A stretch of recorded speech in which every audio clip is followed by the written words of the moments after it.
السلام عليكم ورحمة الله وبركاته. إن الحمد لله نحمده ونستعينه ونستغفره ونعوذ بالله من شرور أنفسنا وسيئات أعمالنا، من يهده الله فلا مضل له ومن يضلل فلا هادي له، وأشهد أن لا إله إلا الله وحده لا شريك له، وأشهد أن محمدا عبده ورسوله. يا أيها الذين آمنوا اتقوا الله حق تقاته ولا تموتن إلا وأنتم مسلمون. يا أيها الناس اتقوا ربكم الذي خلقكم من نفس واحدة وخلق منها زوجها وبث منهما رجالا كثيرا ونساء، واتقوا الله الذي تساءلون به والأرحام إن الله كان عليكم رقيبا. يا أيها الذين آمنوا اتقوا الله وقولوا قولا سديدا يصلح لكم أعمالكم ويغفر لكم ذنوبكم، ومن يطع الله ورسوله فقد فاز فوزا عظيما. أما بعد، فإن أصدق الكلام كلام الله، وأحسن الهدي هدي محمد صلى الله عليه وسلم، وشر الأمور محدثاتها، وكل محدثة بدعة، وكل بدعة ضلالة، وكل ضلالة في النار. وبعد. Ikhwan, we discussed in yesterday's session then the beginnings of the Ashab al-Qaryah, the qissa and the story wherein Allah Azza wa Jal, He mentions and strikes an example.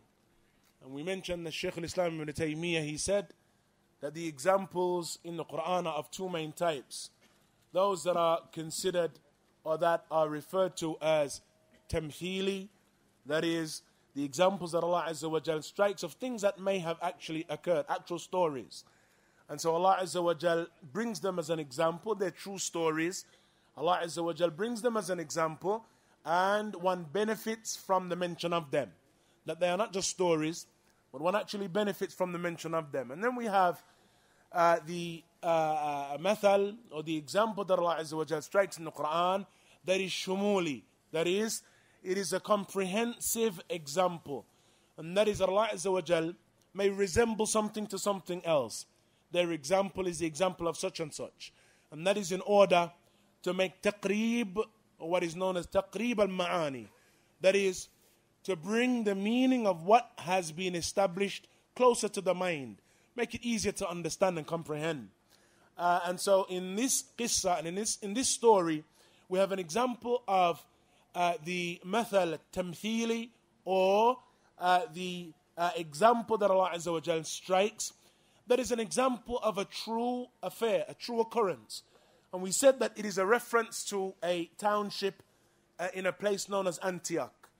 And the city, or this township in Antakiya, was a township that Allah Azza wa Jal sent two messengers to. And we discussed the beginnings of that, or the ayat, when Allah Azza wa Jal mentions, when we sent to them ithnain, we sent to them two, yani two messengers. Some of the scholars of tafsir mention that those two messengers were imprisoned by the tyrant that ruled and governed that particular land.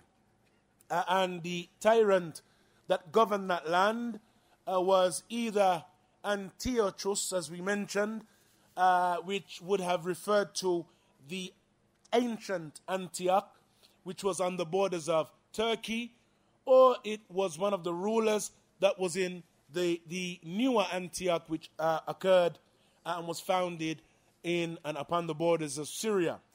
And we said that there is a difference of opinion among the scholars concerning which or who those messengers were who were sent to them. If it is a reference to the old Antioch, then some of the scholars have mentioned that their names were Sadiq, Saduq, and Shalom, but those narrations are not authentic.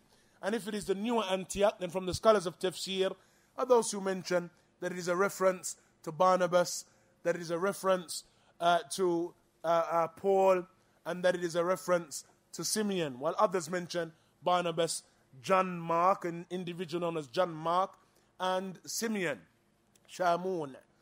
And that then, again, is from the positions or from the statements that the scholars of tafsir have mentioned are weak, and we're going to see why it is a weak statement or weak position concerning the second position, that it is a reference to Barnabas and those who were with him, individuals who were sent by Isa ibn Maryam to give da'wah to that township. As we mentioned, we'll mention and we'll discuss why it is a weak position. Shaykh ibn Uthaymeen, in any case, he mentions the names of those individuals is not important. Whether it was Barnabas, Sadiq, Saduq, it is not important. What is most important is the story itself, that we know that it was a qissa that was a qissa haqiqiyya, true story, that is something that actually occurred, and that Allah Azza wa Jal mentioned it in the Quran, that we may derive benefits from it. And indeed, the benefits that are present within the qissa and within the story are many. Allah Azza wa Jal, after then sending those two, Allah mentions وَعَزَّزْنَاهُمْ بِثَالِث, that they were strengthened with the third, and they said, all of them, indeed we are mursalun, indeed we are messengers sent to you.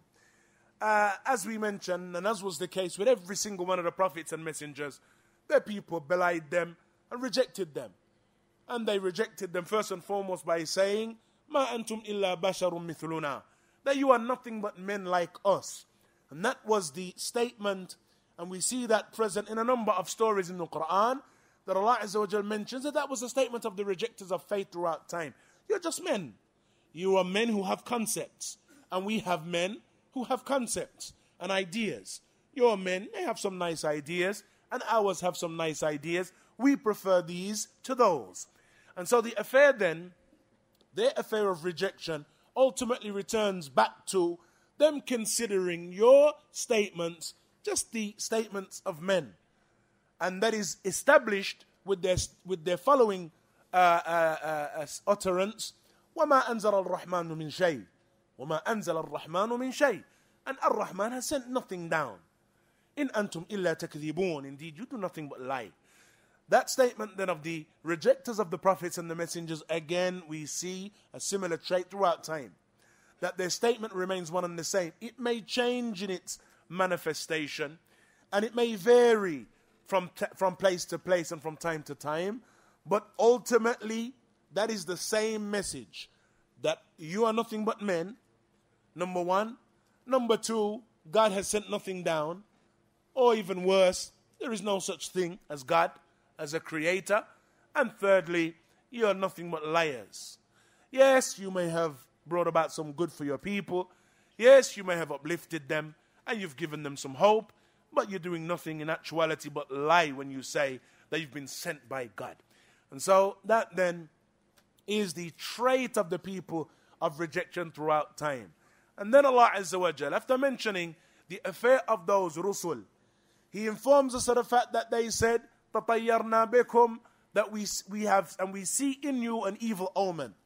And as we mentioned, some of the scholars of tafsir, they have mentioned the fact that the people were going through a famine at the time, and that was on the basis of their rejection.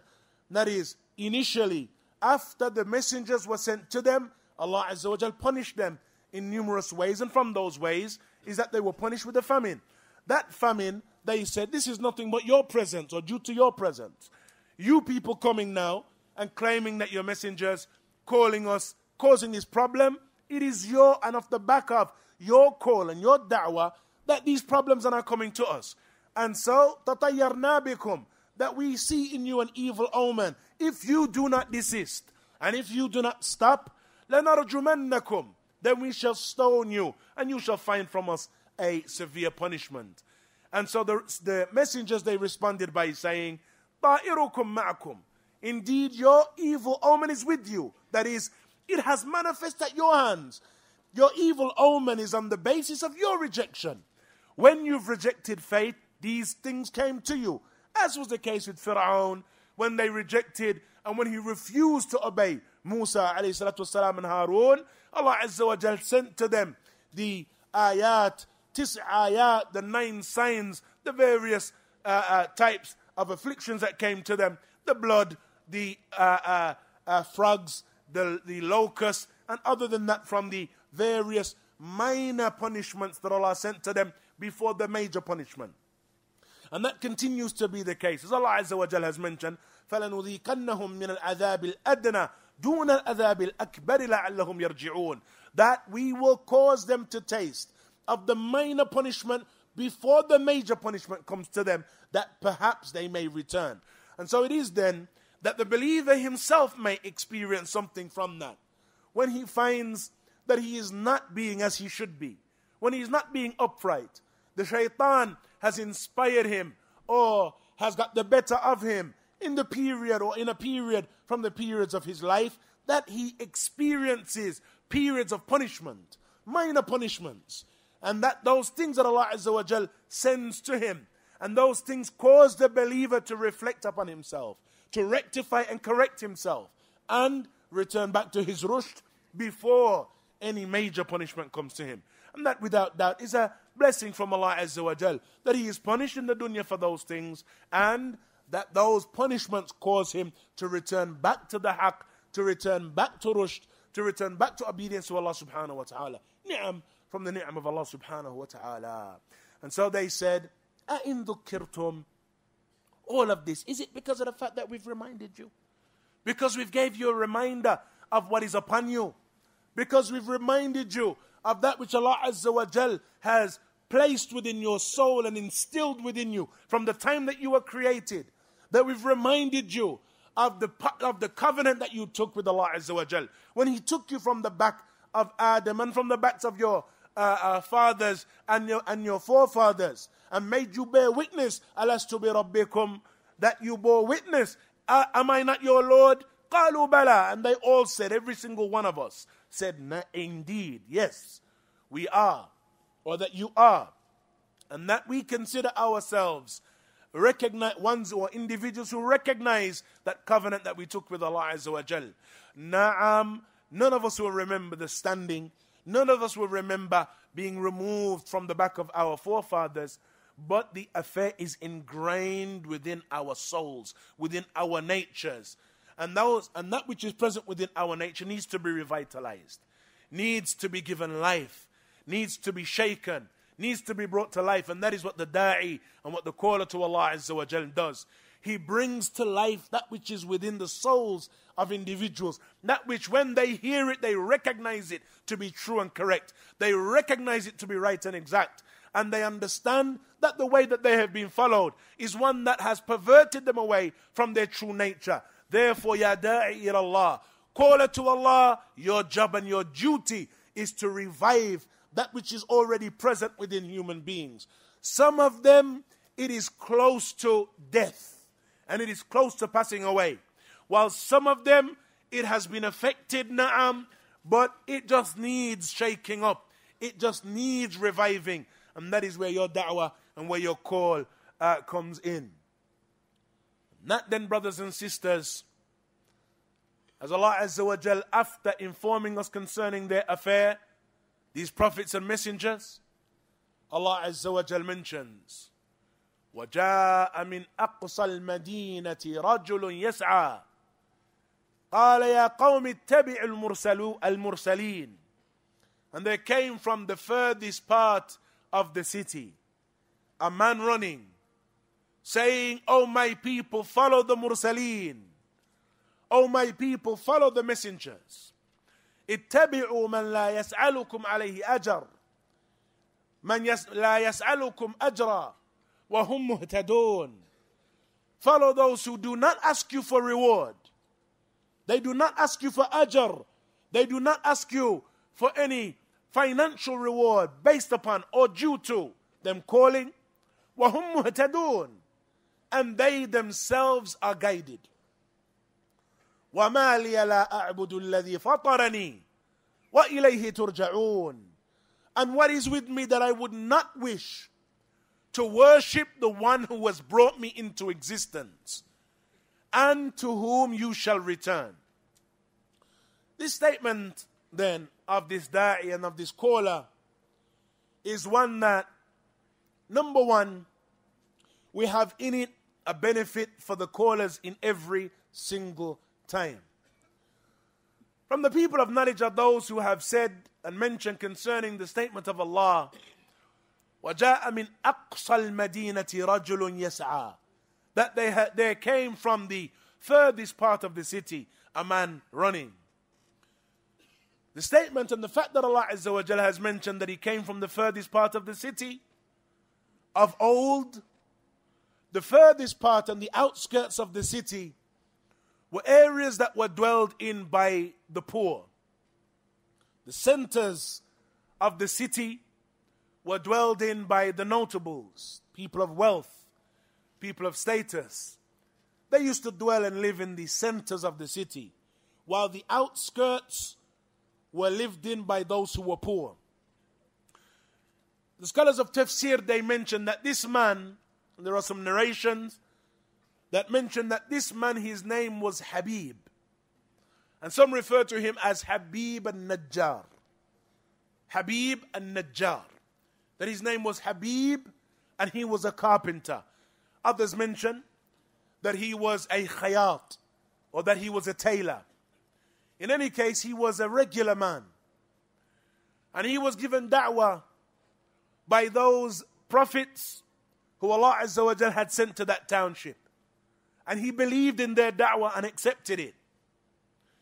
And so when those prophets were rejected, when they were threatened, and when they were imprisoned, in accordance with the statement of some of the Mufassirun, this individual, the follower of this messenger and of these messengers, came from the furthest part of the city, indicating that he was from the less well-to-do, indicating that he was not from those who were wealthy, for he came from the furthest part and the outskirts, those regions that were dwelled in by the poor. And indeed, when Abu Sufyan addressed and spoke to Hiraqal, one of the questions that he asked him concerning the Messenger Muhammad sallallahu alaihi wasallam was, is it the wealthy ones who follow him or the poor? And so he responded by saying, it is the poor who follow him, thinking that would turn, or hoping that would turn Hiraqal away. And that would be a sign of the fact that Muhammad sallallahu alaihi wasallam is upon batil. It is nothing but the lowly ones who follow him. And so, when he made that statement, Hiraqal later, when he explained why he asked the questions, he said, I asked you concerning whether it was the wealthy and notables, or whether it was the less well-to-do who are his followers, and you said it was the less well-to-do, it was the poor. And he mentioned, وَهُمْ أَتْبَاءُ الرُّسُلِ, and they are the followers of the messengers. Yani historically, it has been the poor who follow the messengers. Na'am, we have individuals who follow who are wealthy. And even from the companions of the Messenger ﷺ, from them were those who are wealthy. Uthman radiallahu anhu, Abdurrahman bin Auf radiallahu anhu, Abu Bakr as-Siddiq radiallahu anhu, they were wealthy. But the general order of the day with the followers of the prophets and the messengers is that they were followed by the poor. Their message was accepted and recognized by the poor because they have less barriers between them and accepting that dawah.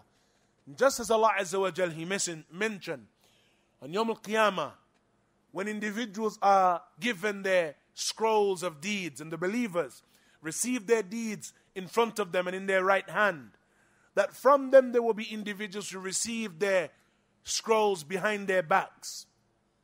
And they will say, woe, if only I had not received my scroll. If only I had not received my scroll of deeds. Because he recognizes that he is now from among those who will be punished. He knows that he was from among those who disbelieved and who denied, and now the reality is at the forefront of his mind. If only I had not received my scroll of deeds. If only I had not known what my fate was. And then he goes on to mention, ما أغنى عني ماليا هلك عني سلطانيا, that indeed my mal, my wealth has availed me not. هلك عني سلطانيا, and my sultan, my authority and my position and status has now lost and is perished. And then it will be said, خُذُوهُ فَغُلُّوهُ, seize him and bind him. And so hear his statement and observe the fact that he said, مَا أَغْنَى عَنِّي مَالِيَا, my wealth has availed me not. Indicating clearly that the mushkila and the problem with wealth is that it causes a person to feel indestructible. And we see that throughout the da'wah of the prophets and the messengers, culminating in the da'wah of the messenger of Allah sallallahu alaihi wasallam. The wealthy always felt as though, and felt that they, with their wealth, were able to avert themselves from the punishment of Allah Azza wa Jal.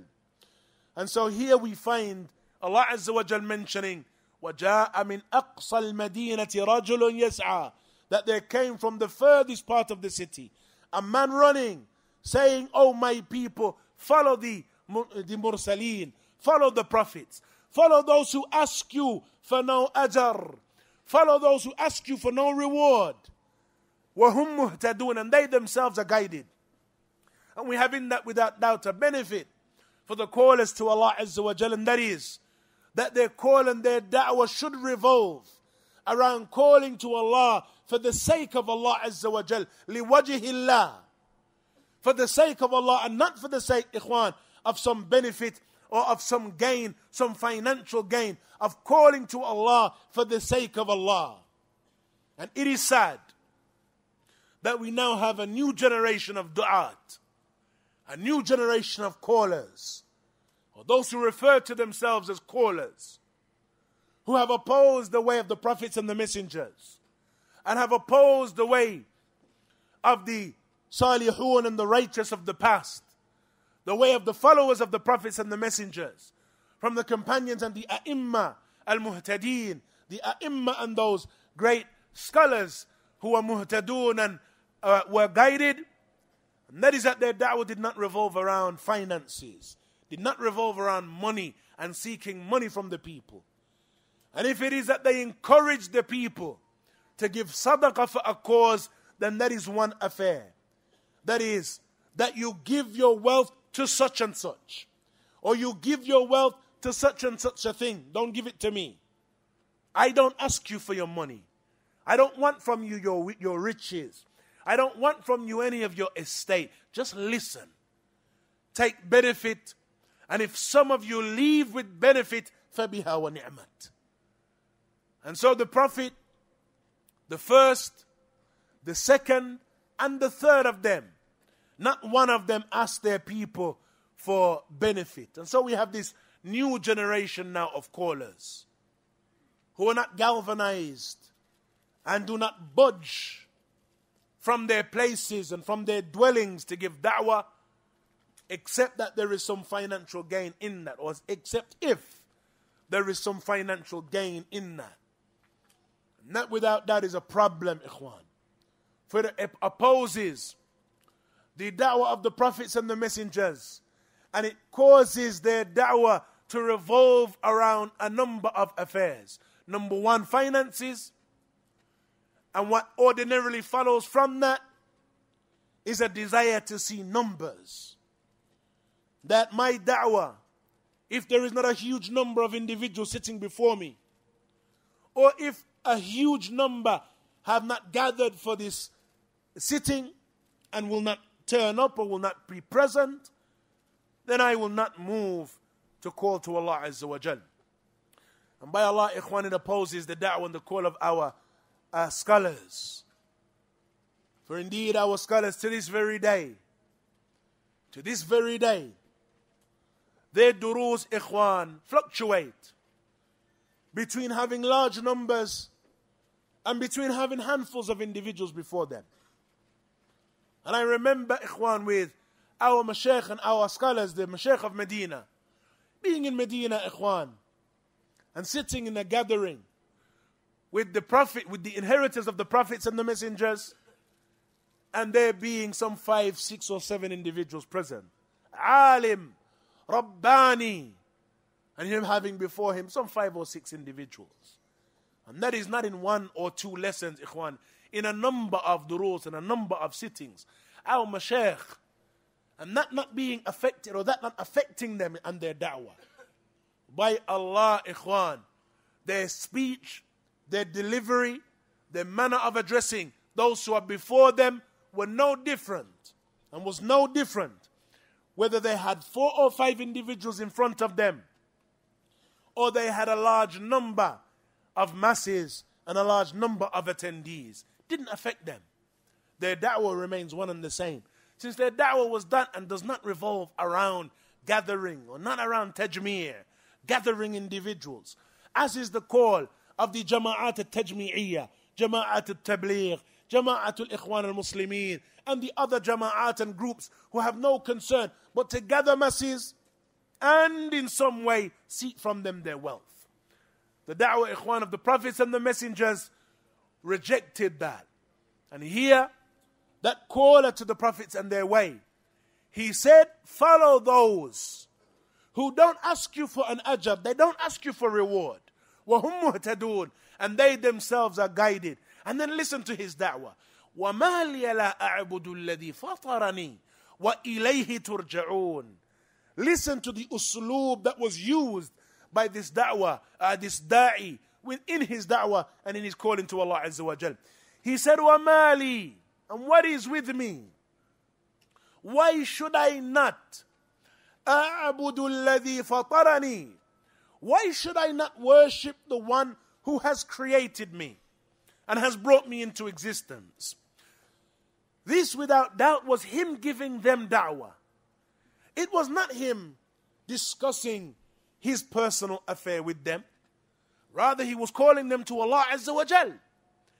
And our scholars and the Mufassirun, they say, the proof of the fact that he was calling them to Allah is that he said, وَمَا لِيَ لَا أَعْبُدُ الَّذِي فَطَرَنِي وَإِلَيْهِ تُرْجَعُونَ. He said, and why should I not worship the one who has brought me into existence, and to him you shall return. And so his statement, وَإِلَيْهِ تُرْجَعُونَ, and that to him you shall return, is a clear indication of the intent behind his statement and the intent behind his speech, that it was not an address to them about himself, but it was an address to them, that he كَانَ يَتَلَطَّفْ بِهِمْ, that he was being gentle with them in his manner of conveying the da'wah to them. And that was from his wisdom in giving da'wah. And so it resembles, for example, a manner in which a person could adopt that method is that a person, he gives da'wah and he calls to Allah, but he calls someone who is averse, for example, to the da'wah to Allah Azza wa Jal. Yani, Muslims have been getting a lot of bad press. The public perception of the Muslimun right now isn't good. The Muslims have been demonized. And so here is an individual that he talks to and he wishes to give them da'wah.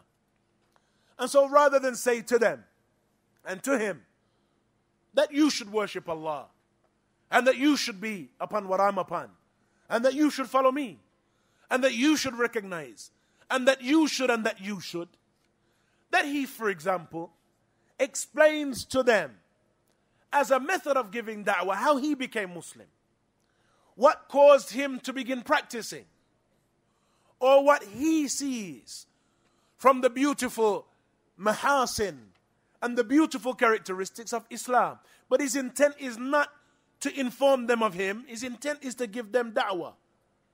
And the message is to them. The beauty that I saw in Islam was that such and such, and when you do such and such, such and such and such and such. And that then was not them informing, or this individual informing of himself, but is an usloob, غير مباشر, an indirect method of giving them da'wah.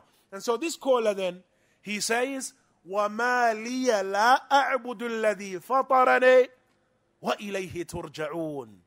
What is wrong with me, or why should I not worship the one that has created me?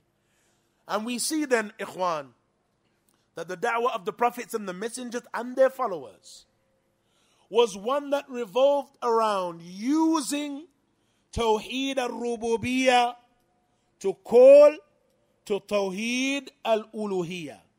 Using Tawheed al-Rububiyyah to call to Tawheed al-Uluhiyyah. That is, they would mention that which is related to the fact that Allah has created us, sustains us. Allah gives us life. Who is it that brought us into existence? Who brought everything that is around us into existence and continues to maintain it?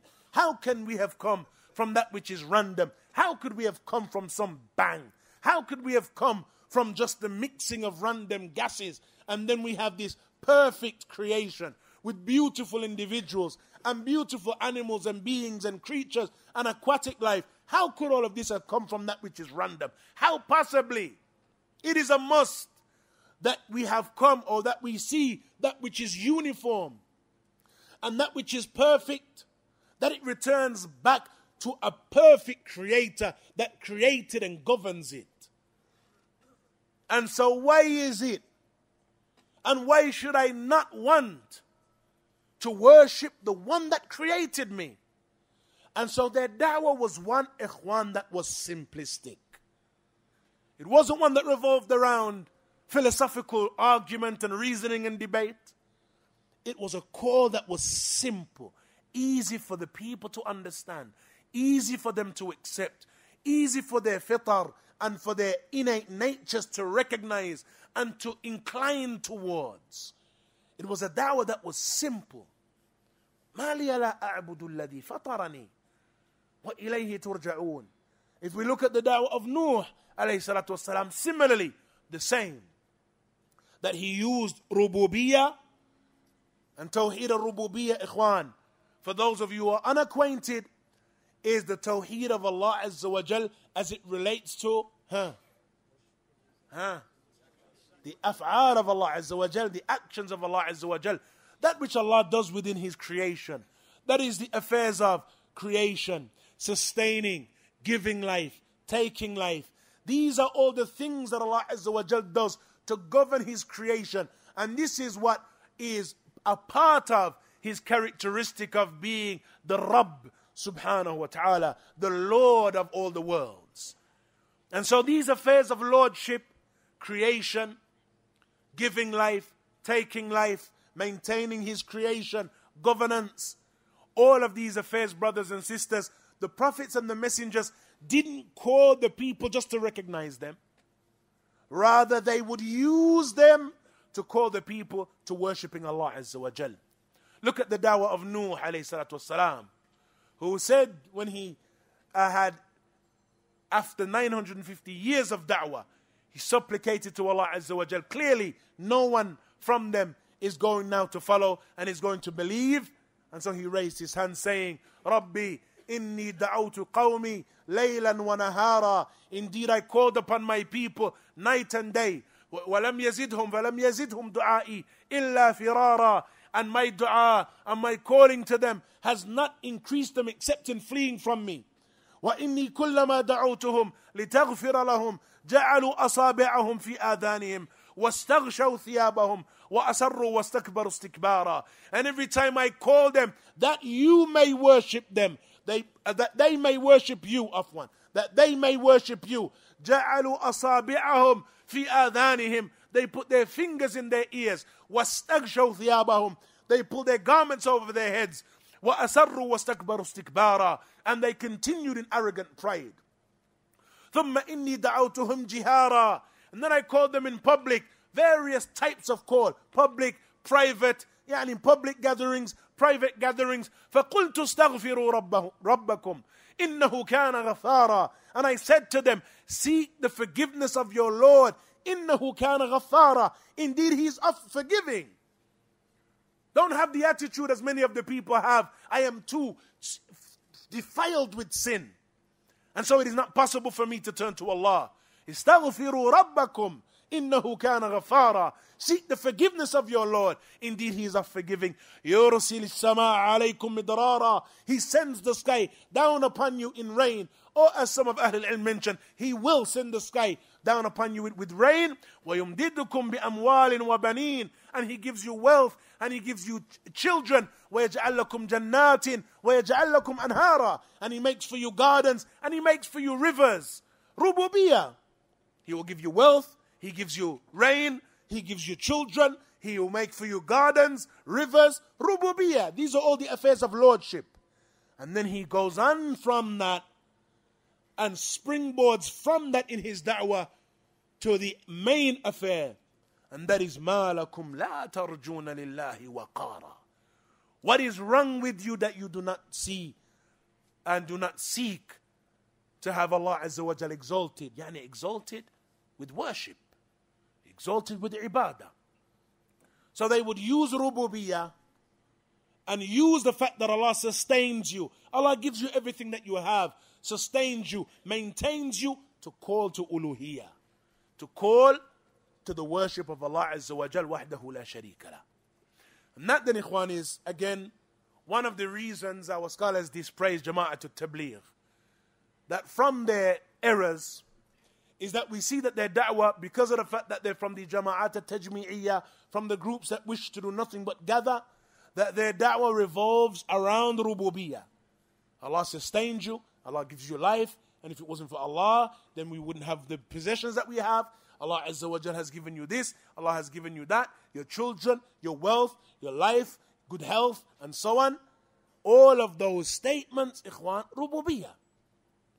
And why do they use rububiyyah? Because no one, not even the kuffar ordinarily, not even the kuffar reject the affairs of rububiyyah. And so there is no difference, and there will be no difference among the people and every denomination within Islam. There is no difference, ayyuhal ikhwah, as it relates to recognizing rububiyyah. So since their intent is to do nothing but gather, they focus upon those affairs.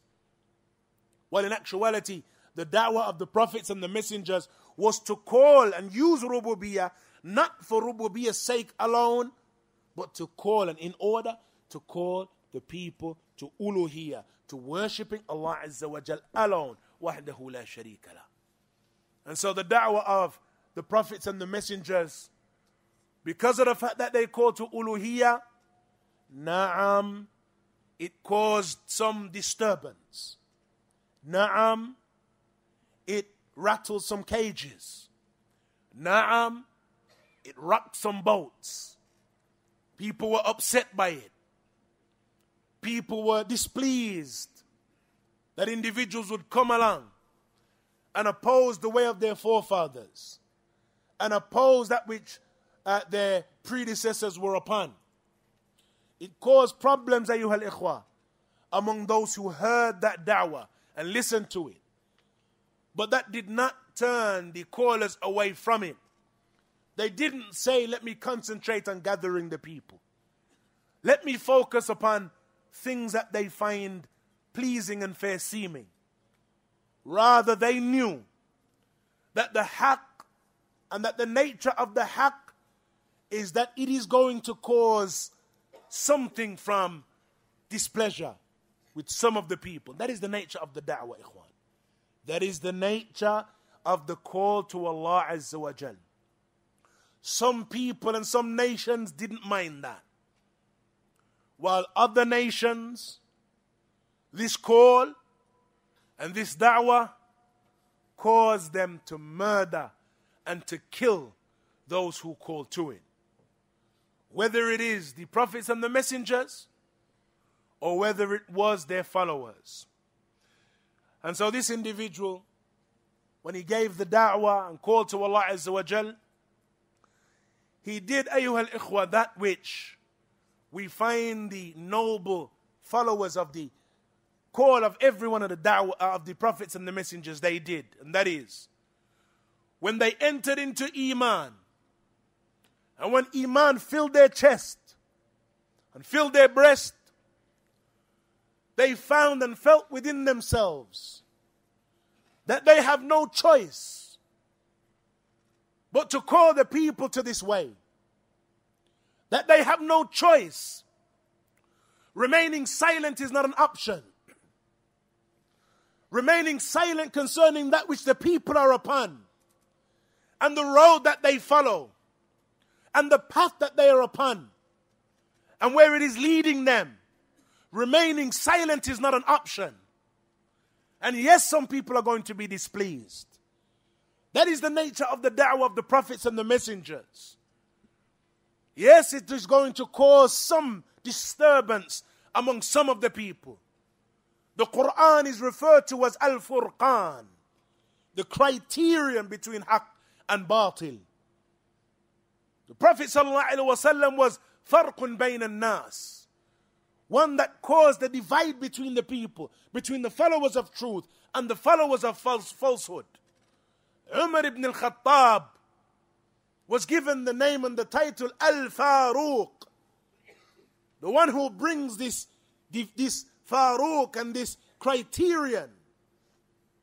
That then, brothers and sisters, is the nature of the da'wah of the prophets and the messengers. And so, brothers and sisters, he went on to give them da'wah. أَأَتَّخِذُ مِن دُونِ اللَّهِ آلِهَةً? Should I take besides Allah a God? Should I take besides Allah Azza wa Jal something that I make and carve with my own hand? And then I paint it and I decorate it. And then when it is dusty, I wipe it off. And then when it is defiled by animals and dogs and cats, I am the one who cleans it. I am the one who removes that filth. It does not have the ability to clean itself. And then I'm going to turn to it in worship. I'm going to turn to that and ask it to help me, when I am the one that cleans it and maintains it. Kayf. What has happened to the uqul and to the intellects of the people? And so the prophets and messengers and their followers, they were the ones, ikhwan, who returned the people back to this rushd and to this guidance. إِن يُرِدْنِ الرَّحْمَنُ بِدُرٍّ إِن يُرِدْنِ الرَّحْمَنُ بِضُرٍّ لَا تُغْنِ عَنِّي شَفَاعَتُهُمْ شَيْئًا وَلَا يُنْقِذُونَ. If Ar-Rahman wants harm for me, then their intercession can do nothing for me. Their intercession can benefit me not, neither can it save me. And that is a reality, brothers and sisters, of those who turn their ibadah, turn their worship to other than Ar-Rahman, other than the one who created them, other than the one who sustains them. And that, ayyuhal ikhwah, is what we see and where we will stop in relation to today's discussion of the da'wah of the prophets and the messengers and this follower of theirs. And then we will see in that which follows, ikhwan, how they received the da'wah of these four. Walhamdulillahi Rabbil Alameen. Wa sallallahu wa sallam wa barak ala nabina.